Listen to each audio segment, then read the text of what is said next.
자, 오늘 이 리포트, 증권사에서 나온 그 리포트들 정리를 좀 한번 해보도록 할게요. 그 전에 대한항공 얘기 좀 하겠습니다. 대한항공을 지난 금요일쯤인가요? 화물은 뭐 아프지 않아요. 이런 그 리포트를 소개해드리면서 대한항공을 주목해야 된다. 왜냐하면 항공주는 여객 수요는 지금 계속 줄어들고 있죠. 우리가 언제나 동남아나 유럽이나 다시 갈 수 있을까요? 내년 봄? 택도 없죠? 내년 여름 휴가 가능할까요? 지금 상황 같아서는 어려울 것 같고요.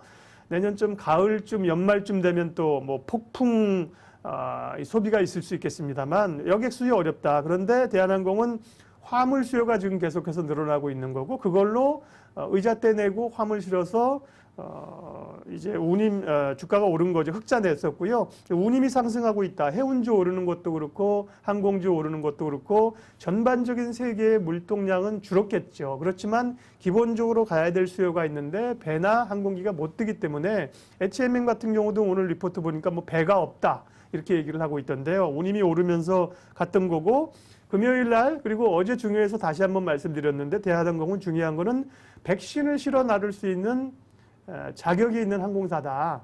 전 세계적으로 18개, 그 중에 한 16개만 실제로 백신을, 이제 백신이라고 하는 게 냉동 보관을 잘해서 가야 될 거 아니에요. 그래서 이게 스토리가 될 만하다고 얘기를 했는데, 근데 이제 오늘 화이자 얘기가 나오면서 사실은 너무 올라 버렸어요. 대한항공 주가 한번 보겠습니다. 자, 주봉으로 일단 보게 되면 대략 한 여기 뭐 동그라미 쳐놓은 거 보니까 이럴 때 우리가 한번 얘기했었던 것 같아요. 한 2만 원, 그 2만 원 조금 넘었을 때 이때 얘기했었네요. 그리고 한 2만 4천 원 정도 증권사의 목표가를 얘기한다고 했는데 뭐 단숨에 넘어버렸습니다. 그래서 어제도 강세였고 오늘 갭 주면서 종가는 장중 최고가는 26,950원까지 갔습니다. 종가가 24,250원이니까요. 대략 증권사의 목표가가 한 24,000원 정도 부근 되거든요. 그러니까 단기적으로는 차익을 실현할 때가 된 것 같습니다. 윗꼬리도 달았고요. 가지고 계신 분들이라고 하면 단기 뭐 하루에 이렇게 10%씩 오르는 거는 기분 좋게 좀 차익 실현해도 됩니다. 절반만 아까우면 절반만 버리시던가 오히려 상한가를 가버리게 되면 그날 버릴 필요는 없죠. 상한가를 가게 되면 그날은 버티고 그 다음날 다시 쫓아가면서 다시 상이 들어간다? 그럼 버티는 거고 그 다음날 상 갔다가 그 다음날 하한가 가거나 20% 빠지는 경우는 거의 없거든요. 그죠? 상 갔다가 뭐 주춤주춤 하다가 뭐 5, 6% 밀리거나 근데 아까 윤지훈 전문가도 얘기했는데 매도 가격을 설정해 놓고 나가도록 걸어 놓고 이런 건데요. 하루에 주가가 이렇게 10% 장중 몇 프로 오른 거예요? 한 20% 올랐나요? 장중 최고가는 23% 올랐잖아요. 이런 건 뭐 선물이죠, 선물. 땡큐 하면서 좀 차익 실현 충분히 해도 되는 거고요. 어쨌든 대한항공은 단기적으로는 조금 이제 부담스러운 가격대로 이미 왔습니다. 오늘 방송에 안 그래도 지난번에 저희 왔었던 IBK의 박근영 차장님이 오셨길래 제가 MTN 방송하면서 항공주 얘기하시더라고요. 그래서 너무 많이 올랐는데 그랬더니 그래도 운임이 올라가고 너무 좋기 때문에 자기는 계속해서 고라고 얘기를 하시는데 저는 대한항공은 단기적으로 이제 가격이 조금 부담스러운 수준에 왔습니다. 예, 그래요. 한진칼 또 얘기하신 분도 있고 한진칼 주가는 얼마지? 한진칼은 뭐 경영권 분쟁 때문에 사실 오른 거잖아요. 채팅방에 얘기해 주신 분이 있어서 한진칼도 사실 남아있죠. 경영권 분쟁 얘기가 아직 남아있습니다. 지난번에 뭐 한 4만 원대에서 11만 원 갔었던 거고 이후 출렁출렁해서 지금 많이 밀렸다가 한진칼도 올랐는데요. 오늘은 1% 상승에 그쳤고요. 한진칼이 조금 좀 부진했었는데 한진칼이나 또 뭐 경영권 분쟁 관련해서는 뭐 한진칼 우선주나 이런 거 좀 관심 가져볼 만하죠. 한진칼은 경영권 얘기가 아직까지 끝나지 않았습니다. 그래서 역시 눈여겨볼 만한 종목이고요. 자, 오늘 증권사 리포트 주목해서 보겠고요. 그 가운데서 뭐 하루에도 증권사 리포트가 뭐 수십 개가 쏟아져 나옵니다. 주로 시장에 관한 이야기, 전략, 또 시황지, 산업 섹터, 기업 섹터 굉장히 많이 오늘도 한 종목 리포트만 해도 한 4, 50개 나오지 않았을까요? 다는 못 보는 거고요. 그중에 이제 제가 오늘 3종목을 꼽아봤는데요. 첫 번째 오늘 이 리포트는 여러분들 알고 계신 CS 윈드입니다. CS 윈드. 네, CS 윈드는 해상 풍력 관련된 풍력 관련주죠. 근데 해상 풍력의 최대 수혜주로 머스트 헤브로 가지고 가야 될 종목인 거죠. 사실 지금 바이든 시대에 갈 수 있는 건 친환경주잖아요. 그중에 수소차라든지 이 풍력을 빼놓을 수가 없는 상황이죠. 친환경이 대세고 국내 지금 문재인 정부도 친환경적으로 드라이브를 걸고 있습니다. 문제는 언제 사느냐는 거죠. 아까 말씀드린 것처럼 시장이 바이든이 당선됐다, 풍력이 좋다, 오케이 주식 사자, 돈 먹었다, 땡큐다. 그렇게 간단하지 않다니까요. 뭐 다들 좋다고 해서 이제 풍력이 가나봐 딱 사면 그날 뒤통수 치기 시작해서 그날부터 밀려가는 게 시장이기 때문에 이제 언제가 타임이냐가 중요한 거죠. 그래서 이제 CS 윈드인데 CS 윈드라가 어떤 회사이고 어떤 얘기를 하고 있는 건지를 조금 우리가 평상시 공부를 좀 해놓을 필요가 있는 거예요. CS 윈드 리포트를 몇 개 살펴보도록 하겠습니다. 얘는 컴퓨터가 더위 먹었나요? 오늘 랜이 인터넷이 좀 느립니다. 요거는 카카오페이 증권. 이제 카카오페이 증권도 많이 나오네. 노란색으로 카카오페이 증권. 자, 여기서 보면 3분기 일단 실적이 되게 좋았다. 3분기 어젠가 그제 이제 CS 윈드 말씀드렸는데 실적이 컨센서스를 상회했습니다. 영업이익이 317억 원이 나왔는데요.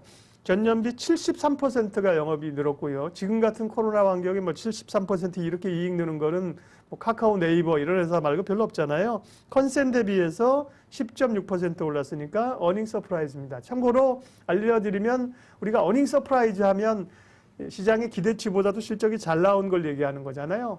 시장의 기대치보다 10% 이상 잘 나왔을 때를 어닝 서프라이즈. 그 다음에 시장 기대치보다도 10% 이하로 못 나왔을 때를 어닝 쇼크, 전문용어로 어닝 샥 이렇게 얘기하는데요. 어쨌든 어닝 서프라이즈가 나왔다는 거예요. 시장 컨센보다 10.6% 좋게 나왔고요.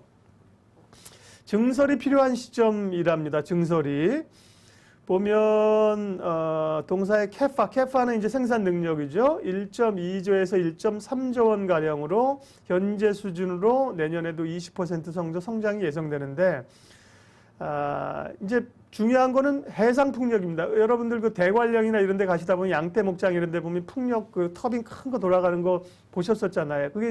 그거는 이제 육상에 있는 풍력인데 지금 포인트가 되는 거는 해상 풍력이거든요. 외국도 그렇고 우리도 그렇고 그래서 포인트가 해상 풍력이고요. 매출에서 해상 풍력이 차지하는 비중이 2019년 작년에 10에서 15%, 올해는 15에서 20% 정도 된다는 거고요. 지금 대만 공장 건설에 3천억 원이 투자돼 있고 현금성 자산이 1,000억 정도 있는데 어쨌든 아시아, 미국, 유럽 등 풍력 시장 상황이 좋고 증설을 해야 된다. 목표가를 카카오증권에서는 14만 원으로 잡았는데 이제 요게 부분이 살짝 걸립니다. 왜냐하면 증설을 해야 된다. 이 얘기는 뭐예요? 캐파를 늘려야 된다. 뭘로 하죠? 돈이. 그러면 이럴 경우 사실은 증자 얘기가 나올 가능성이 좀 있어요. 여기서는 이 기사에서는 뭐 1,000억 원에 달하는 현금성 자산이 있다고 하니까 괜찮을지 모르겠지만 글쎄 얼마가 들지 모르겠지만 이렇게 증설이 필요한다는 것은 물량 생산 시설을 넓혀야 하는 좋은 점이 있지만 그럴 때는 또 뭔가 좀 증자 이런 모멘텀이 좀 있을 필요도 있기 때문에 그런 건 조금 잘 봐야 되는 거고요. 유진에서도 증권 자료를 냈는데요. 유진의 자료를 보면 바이든 효과, 그렇죠. 기본적으로는 이제 바이든 효과인 거죠. 성장 모멘텀이 확대된다. 미국, 그 다음에 포인트가 이제 미국입니다. 그러니까 이거잖아요. 우리가 친환경 관련주는 사실 가져가야 되는데 지금 같은 장에서 친환경 관련주는 전기차든 수소든 풍력이든 사실 안 가져가면 왕따 되는 거잖아요. 가져가야 되는데 뭘 가져갈 거냐, 언제 살 거냐 문제인데 이제 이런 주식 하나 정도는 있어야 되는 거죠. 그래서 아까 얘기한 것처럼 풍력 가운데도 이거는 풍력의 이 타워를 만드는 회사거든요. 그러니까 우리 풍력 돌아가는 데 보면 프로펠러가 있고 거기 이제 발전기가 있는데 이 타워를 만드는 업체인데 기본적으로는 이제 아까 얘기한 것처럼 해상 풍력이 키포인트 키워드고요. 다음이 미국 쪽이 그동안에 이제 보조금을 주다가 트럼프 정부 되면서 이제 보조금이 이제 끝나간답니다. 그러니까 트럼프 정부에서는 트럼프는 뭐 친환경 별로 관심이 없으니까 보조금이 끊길 걸로 했는데 우리 바이든 형님이 이제 되시게 되면 다시 보조금이 나올 수 있다는 거죠. 이런 기대감으로 미국 시장 진출이 탄력을 받을 것이다. 해상풍력, 미국, 이런 게 중요한 키포인트예요. 그래서 지금 목표가는 대략 한 14만 원 정도에서 올리는 추세입니다. 주가가 얼마인지 한번 보죠. CS윈드. 네.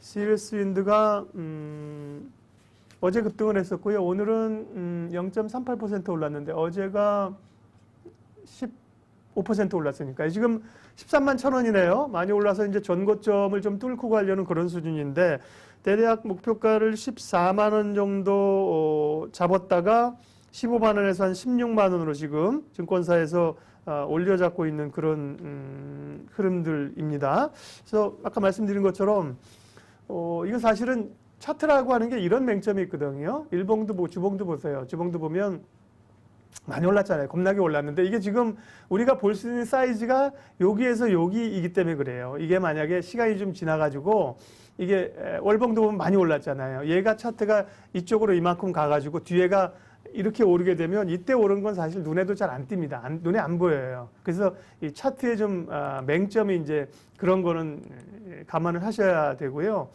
어쨌든 이 친환경 가운데 풍력 관련주 하나쯤 가져가야 된다. 눈여겨봐야 된다. CS윈드 상당히 좀 눈여겨볼 만해서 저도 좀 찜해놓고 볼 종목으로 보도록 하겠습니다. 머스트헤브 해상풍력 수혜주 CS윈드 봤습니다. 자, 오늘 이 리포트 두 번째는 유닛 테스트 살펴보겠습니다. 유닛 테스트는 지난주에 DDR5 얘기하면서 한번 얘기를 했습니다. 반도체가 이제 우리가 노트북 사거나 컴퓨터 사면 다 이제 DDR4 얘기는 안 하고 DDR5 얘기를 하게 될 것이다. DDR5는 지금보다 속도가 빠르고 용량이 크고 전력은 적게 들어가고 그 얘기를 하면서 그때 종목을 여러 그 증권사의 종목 얘기한 것 같아요. 제가 유닛 테스트랑 테크위랑 두 종목을 좀 보자 그랬거든요. 근데 며칠 보니까 사실 재무적으로 보면 테크윈 같은 게 훨씬 더는 아니겠지만 제가 볼 때는 더 나아 보이더라고요. 근데 테크윈은 못 갔어요. 며칠간 일봉으로 봐야죠. 이거는 며칠간 테크윈은 주춤주춤 하더라고요. 그런데 유닛 테스트는 얘는 오늘은 좀 조정받았는데요. 얘 잘 가더라고요. 벌써 유닛 테스트는 쭉쭉 가면서 오늘은 2.8% 조정받았지만 최근 보면 며칠 강세를 나타냈거든요. 근데 그 이유가 다 있네요. 이유가 다 있어요. 그러니까 유닛 테스트는 우리가 반도체 장비 업체, 검사 장비 업체로 이제 알고 있지 않습니까? 그래서 이제 DDR5에서도 규격이 바뀌고 이러면 후공정을 주목해야 된다. 후공정. 전공정에서 실리콘 만들고 웨이퍼 깎고 이런 것보다 후공정에서 검사하고 이런 것이 중요하다고 해서 후공정 장비 가운데 유닛 테스트 테크윙을 얘기했던 건데 그러니까 반도체 검사 장비로 우리가 알고 있는데 여기다가 새로운 단어 하나가 이제 유닛 테스트는 첨가가 됐습니다. 발음도 어렵습니다. 페로브스카이트. 영어로 PSC라고 하는데 이게 광물 이름이거든요. 마치 러시아 무슨 스키 이렇게 비슷하죠, 이름이. 이게 이제 우리가 익숙해져야 될 단어입니다. 페로브스카이트라는 단어를 굉장히 주목을 해야 되는 건데요. 자, 얘기를 조금 스토리를 좀 풀어가 보도록 할게요. 자, 유닛 테스트. 오늘 증권사에서 나온 자료들을 좀 보려고 하는데요. 지난번에 11월 5일인 것 같습니다. 중소형 IT 중에 탑픽이라고 얘기해서 DDR5 얘기했던 것 같고요. 오늘 보면 IBK에서 또 이제 반도체 검사 장비와 조금 전에 말씀드린 페로브스카이트 얘기를 하는데요. 여기선 목표가는 IBK는 제시를 안 했는데요. 유닛 테스트는 반도체 검사 장비를 제조하는 업체다. 예, 우리가 이제 알고 있어요. 기존의 해외 제품이 주류를 이루던 메모리 반도체 검사 장비에서 국산화에 성공한 업체이고요. 이런 쪽 좋다. 그 다음에 차세대 태양광 기술이라고 하는 페로브스카이트 생산 기술을 보유하고 있고 이게 앞으로 제대로 생산이 되게 되면 페로브스카이트는 기존에 우리가 태양광 하게 되면 이게 농촌이나 혹은 집에서도 아파트에서도 요즘 이제 서울시에서 이렇게 해주더라고요. 까만 판이잖아요, 판. 예? 그게 이제 실리콘 판이거든요. 혹은 이제 뭐 농경지에 보면 이렇게 쫙 그 경사지에다 까만 판, 그게 이제 실리콘이잖아요. 그게 폴리실리콘이잖아요, 그죠? 근데 그거를 대체할 수 있는 이 판, 이 제품이 바로 페로브스카이트라는 거예요. 이제 페로브스카이트는 기존의 실리콘 셀에 대해서 원가가 3분의 1 수준이고, 그 다음에 뭐 효율은 또 그만큼 나오고, 그러니까 이 페로브스카이트가 이제 주목을 해야 된다는 건데, 아직 당장은 지금 안 된 것 같습니다. 페로브스카이트는요. 그러니까 저도 좀 찾아봤는데 회사 홈페이지에 이럴 때 좀 들어가 보면 도움이 되는데, 회사 홈페이지에도 뭐 R&D라든지 혹은 자기네 상품명 하면서 페로브스카이트 얘기를 안 했더라고요. 근데 이거는 지금 우리 국내 연구진에서 울산과기대 또 이런 데서 연구해가지고 지금 유닛 테스트에서도 양산을 위해서 이제 R&D 하고 있대요. R&D 하고 있어서 이런 거예요. 제가 좀 보여드리려고 하면 페로브스카이트라고 하는 게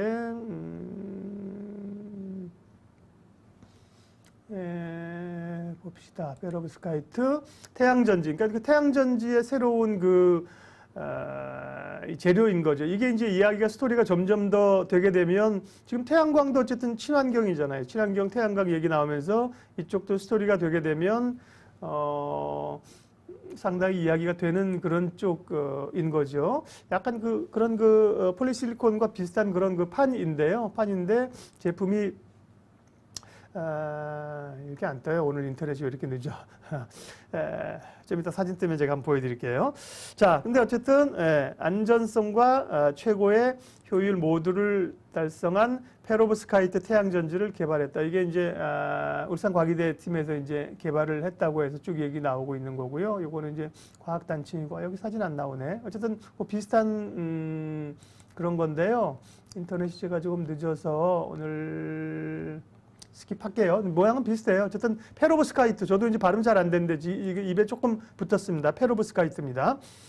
그래서 정리를 좀 해보면 이제 유닛 테스트는 소부장으로서 반도체 검사 장비 쪽으로도 굉장히 유망한 기업이다. 국산화하고 있고요. 거기다가 태양광 업체로서 태양광 쪽의 매출이 이제 2019년부터 일어나고 있고요. 페로브스카이트라는 새로운 태양광 패널 재료들을 지금 양산을 위해서 R&D를 진행 중이라는 겁니다. 그래서 이제 주가가 오른 이유가 그래서 있었다니까요. 앞서 제가 얘기한 것처럼 DDR5 관련해서 테크윙과 유닛 테스트를 봤는데 유닛 테스트가 그렇게 오른 이유가 있었어요. 9월 달에 증권사의 목표치가 대략 한 2만 원에서 2만 1천 원이었거든요. 9월에.